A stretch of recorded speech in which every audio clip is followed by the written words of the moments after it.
Tremenda y bochornosa la sesión parlamentaria, la triste sesión parlamentaria vivida el jueves 15 de diciembre de 2022 y que pasará a la historia reciente de España como una de las páginas parlamentarias más ignominiosas y más vergonzosas, a mayor deshonra del Partido Socialista Obrero Español, o lo que quede de él, que no es nada.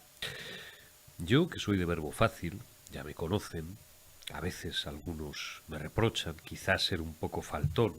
Yo siempre digo en mi descargo que yo no insulto, refiero, como decía el clásico. Tendría dos vías hoy para hacer este campanazo. Poner al señor Sicilia, como ya se pueden ustedes imaginar, optar por darles a los socialistas una pequeña lección de historia. Voy a optar por lo segundo.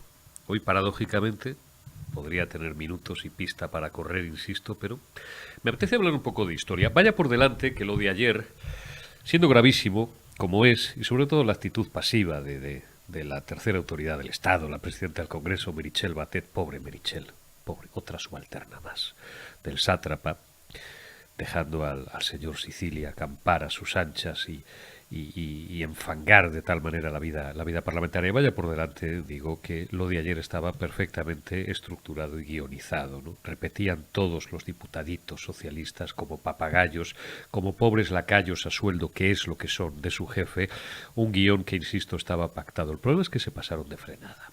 Sicilia se pasó de frenada. Eso sí, el pobre diablo tuvo su momento ya de gloria o de deshonor para su historia y para la de sus, en fin, su entorno.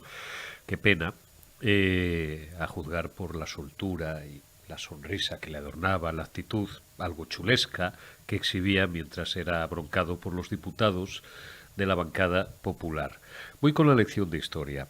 Este personaje, que habla de Tejero y habló de tricornios y habló del 23F, sin duda desconoce algunas cosas básicas. Mira, Sicilia, los periodistas tenemos por castigo la acumulación de datos, la investigación de fuentes, el conocimiento.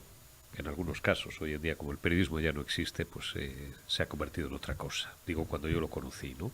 Y era digno de tal nombre. En algunos casos, incluso, pues acabas conociendo mucha gente. Otros, incluso, por razones familiares, porque lo han tenido, o hemos tenido determinadas cosas en casa. Otros simplemente por lecturas, por erudición, por curiosidad. Te voy a contar un poco lo que fue el 23F. Sicilia. El 23F, que ha quedado para la historia como un golpe de Estado y que en el imaginario colectivo sigue instalado, y a estas alturas no creo que ya se desprograme nunca, como una suerte de asonada al estilo de las que se daban en el siglo XIX, por espadones de salón, por tipos que se pronunciaban los pronunciamientos del siglo XIX. Esto para quien haya estudiado algo de historia. Abandono toda la esperanza con la mayoría del zurdaje mugroso. Por unos militares, pues eso, espadones, que querían devolver a España, a la España de los años 50, del blanco y negro, o incluso a la España del siglo XIX. En realidad el 23F fue otra cosa. El 23F, y está archipublicado, no ayer ni anteayer, hace 30 años ya, fue un juego de Estado Mayor, guionizado y diseñado por los servicios de inteligencia del Estado, hoy CNI, entonces CSIC, con un doble objetivo, y un golpe, o un golpe blando, o un juego de Estado Mayor, con también una doble puerta de salida. El doble objetivo era, por un lado, reforzar la figura del entonces jefe del Estado, Juan Carlos I, de modo y manera que si el golpe, o lo que se había diseñado como tal, triunfaba, la figura del rey salía reforzada porque aquellos militares decían pronunciarse en su nombre. Y si fracasaba, como tal ocurrió, y después explicaré lo que es el factor humano, fracasó por el factor humano y por el teniente coronel Tejero Molina, también reforzaba la figura del rey, como así ocurrió. El segundo objetivo, y no menor, de aquel 23 de febrero era acelerar la llegada del Partido Socialista al poder. ¡Wow, Felipe Sicilia! A que esto no te lo habían contado nunca. Verás, ya te lo voy a contar. Mira, el sistema de la época consideraba que la democracia no iba a estar plenamente consolidada hasta que el Partido Socialista Obrero Español, que entonces podía ser digno de tal nombre, de Felipe González Márquez, llegara democráticamente por las urnas al poder, después de la Segunda República, del periodo revolucionario de la Segunda República, de 1931 a 1936. Así se consideraba. Y esa era la razón por la cual, aparte de que el sistema también se encargó de que el periodo post-Suárez, la presidencia de aquel hombre brillante y justamente olvidado que era Leopoldo Carlos Sotelo, fuera lo más breve posible, hasta llegar a octubre del 82 y aquellos famosos 202 escaños de Felipe González. Digo, tal era así que se habían producido en los meses anteriores a aquella sonada militar. En realidad había varias tramas distintas, había algo que sí era digno de tal nombre de golpe de Estado, que era una trama cruenta, lo que se dio a llamar el golpe de los coroneles, con la detención, un día antes, por cierto, del triunfo socialista en las urnas de octubre del 82, de los hermanos Crespo Cuspinera, etcétera. Buah, se te habrán hecho los sesos agua, Felipe Sicilia. Voy al 23F este que os pone tan porricotes.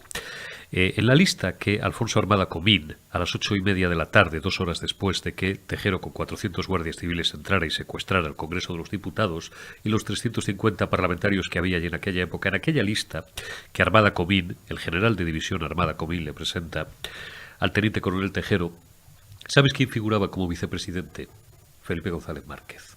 ¿Sabes quién figuraba como ministro de Justicia? Enrique Mújica Herzog. Te va sonando, ¿no? ¿Sabes quién figuraba como ministro de Economía? Ramón Tamames, que en aquella época era del Partido Comunista, no era liberal. No había visto la luz, como ya desde hace muchas décadas, ¿no? Era un economista prestigioso que militaba en el Partido Comunista de España, de Santiago Carrillo, que se había presentado incluso en el 79 en la alcaldía de Madrid. Si tú no habías ni nacido, o si habías nacido te estaban cambiando el pañal porque te harías pis en la cuna. Felipe Sicilia, pero podías haber leído un poco, ¿no? Bien, un mes o 2 meses antes yo creo que fue a finales de 1980 o en enero de 1981 se había producido una entrevista célebre, luego te doy algunos libros para que te ilustres, chaval, entre Enrique Mújica Herzog y el entonces alcalde de Lleida, o de Lérida, como prefieran ustedes, Antoni Subirana, un destacado miembro del PSC de la época, con el general de división Alfonso Armada Comín, que todavía no había vuelto a Madrid como segundo jefe del Estado Mayor con Gabeiras. Estaba en el gobierno militar de Lérida. Los contactos entre los militares de la época, hablo de los generales de la época y los que estaban en aquella pomada y que seguían una hoja de ruta, insisto, perfectamente guionizada por aquella cabeza privilegiada, para unos para el bien, para otros para el mal, que era el comandante Cortina, probablemente el guionista o uno de los guionistas, así se escribió y así se dijo de aquel golpe o de aquella operación. Digo, los contactos entre altos dirigentes socialistas y altos mandos militares en la época eran muy frecuentes porque el fin último era ese: acelerar la llegada del Partido Socialista al poder. A lo mejor te estoy dando una clase que, insisto, dudo mucho por las 2 escasas ocasiones en las que te he visto y te he prestado 2 minutos de mi atención, y el nivel cultural que te presupongo, o el nivel simplemente de instrucción, ¿no?, de información que te presupongo que no es excesivamente elevado, pero bueno, a lo mejor si lo sabías esto o has leído alguna cosa. Puedes repasar libros. Todo esto que estoy contando está escrito ya desde hace muchos años. Hay 2 libros fundamentales del historiador Jesús Palacios, que me ha acompañado aquí y en otros canales en muchas ocasiones. Uno es, a mi entender el mejor, 23F, el golpe del CSIC, y otro es El rey y su secreto. Jesús Palacios está mucho más orgulloso del segundo, del rey y su secreto. A mí me pareció más interesante en su día, y se lo he dicho muchas veces en público, 23F, el golpe del CSIC. Hay un libro también absolutamente fundamental acerca del papel del rey, del entonces jefe del Estado, Juan Carlos de Borbón y Borbón, del entonces comandante Pardo Zancada, Ricardo Pardo Zancada, que lleva por título La pieza que falta. Vete tomando apuntes, Felipe. Felipe Sicilia. Ya tienes lecturas para el fin de semana. Bueno, fin de semana. Igual con el primero de estos te tiras el verano entero. Tampoco quiero que te dé una hemorragia cerebral, Felipe Sicilia. Pero, digo, para que te vayas instruyendo, ¿no?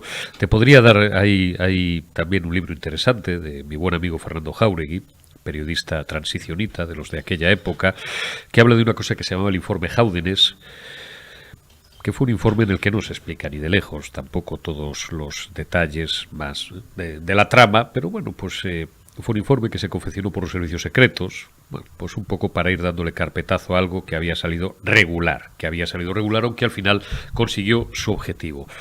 Vuelvo a repetir, haríais mejor en, cuando preparéis la hoja de ruta propagandística, hacer alusión a otras cosas que no sean el 23F, porque para seguir envenenando, aparte del paisanaje que sigue envenenado por el odio, pues tenéis recursos y herramientas muy fáciles, pero el 23F no es precisamente algo que os sea ajeno a los socialistas, ni de lo que podáis sentiros orgullosos, por supuesto, ni echarle en cara a la derecha.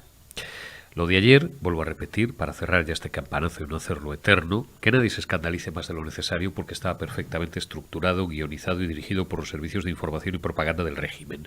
Porque todos iban repitiendo como papagayos el mismo mensaje. ¿Se pasaron de frenada? Sí. Pero lo importante, como dice una conocidísima periodista, buena amiga mía, a ver si la semana que viene me la traigo, de la zona de Levante, caracterizada por su libertad de juicio, de opinión y por no tener pelos en la lengua, compartía conmigo esta mañana a primera hora. El proceso electoral ya está abierto, ya está en marcha. Probablemente, y cuando escuchaba ayer a Felipe Sicilia lo tenía muy claro, sea inminente, se produzca todo mucho antes de lo que pensamos, para bien y para mal. Y cuidado, ahora os invito a que os quedéis a escuchar el programa completo y escuchéis la entrevista con mi buen amigo el consultor político venezolano Pedro Luis Pedrosa. Cuidado, porque el Tribunal Constitucional ya está anulado. Otro peón de ajedrez que se han comido. Lo siguiente, decía yo ayer en mi campanazo, será la Iglesia Católica, será la corona, por supuesto, pero lo siguiente a lo que le van a meter mano, nada, en 2 semanas, en 3 semanas, va a ser a la ley orgánica del régimen electoral general. Ahí lo dejo. Ya sabéis lo que quiero decir con esto. Y eso es inminente. ¿Que cómo lo harán?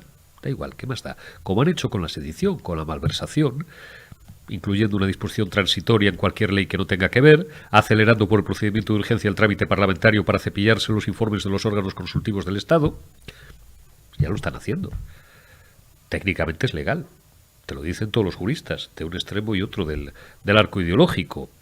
¿Que es dudosamente legal? Sí. ¿Que en algunos casos bordea la inconstitucionalidad? También. ¿Que se la suda? No os quepa ninguna duda, ya lo estáis viendo. Lo próximo es la ley orgánica del régimen electoral general.